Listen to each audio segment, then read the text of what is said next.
আগামী 3 থেকে 6 ফেব্রুয়ারি রাজ্যের ভাওয়াইয়া প্রতিযোগিতা অনুষ্ঠিত হবে কোচবিহারের বলরামপুরে। বুধবার বিকালে কোচবিহার জেলা শাসকের দপ্তরে একটি প্রশাসনিক বৈঠক হয়, যেখানে উপস্থিত ছিলেন কোচবিহার জেলা শাসক অরবিন্দ কুমার মিনা, কোচবিহার জেলা পুলিশ সুপার দ্যুতিমান ভট্টাচার্য, উত্তরবঙ্গ রাষ্ট্রীয় পরিবহন সংস্থার চেয়ারম্যান পার্থপ্রতিম রায়, রাজবংশী ভাষায় একাডেমির চেয়ারম্যান বংশী বদন বর্মন সহ অন্যান্যরা। এরপরে সাংবাদিক বৈঠক করে দিনক্ষণ ঘোষণা করেন রাজ্য ভাওয়াইয়া প্রতিযোগিতার চেয়ারম্যান রবীন্দ্রনাথ ঘোষ।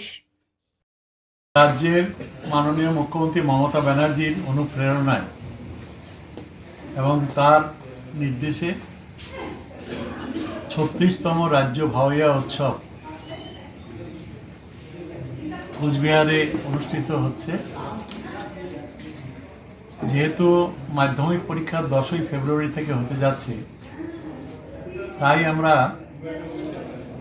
3, 4, 5, 6 ফেব্রুয়ারি এই 4 দিনে বলরামপুর হাই স্কুল ময়দানে আমরা রাজ্য ভাওয়াইয়ার যে প্রতিযোগিতামূলক যে অনুষ্ঠানটা সেখানে আমরা করতে যাচ্ছি।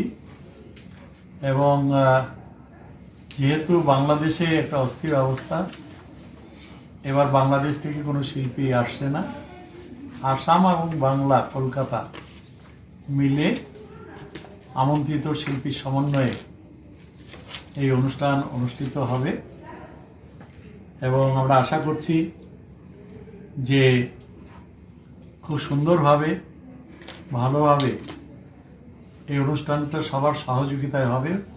মাননীয় ডিএম সাহেব এখানে আছেন, এসপি সাহেব আছেন, বংশীবদন বর্মন এখানে আছেন, এখানে এডিএম সাহেব আছেন, এখানে সৌরভ চক্রবর্তী আছেন, পার্থপ্রতিম রায় তিনি আছেন, বিনয় কৃষ্ণ বর্মন আছেন, এখানে বিজয় চন্দ্র বর্মন আছেন, আমাদের জয়ন্তবাবু আছেন, সবাই এখানে আছেন। তো সবাই মিলে যেহেতু খুব অল্প সময়ের মধ্যে আমরা চিঠিটা পেয়েছি, পরশু দিনই সন্ধ্যাবেলা পেয়েছি, তাই জরুরি ভিত্তিতে আজকে মিটিংটা হয়েছে।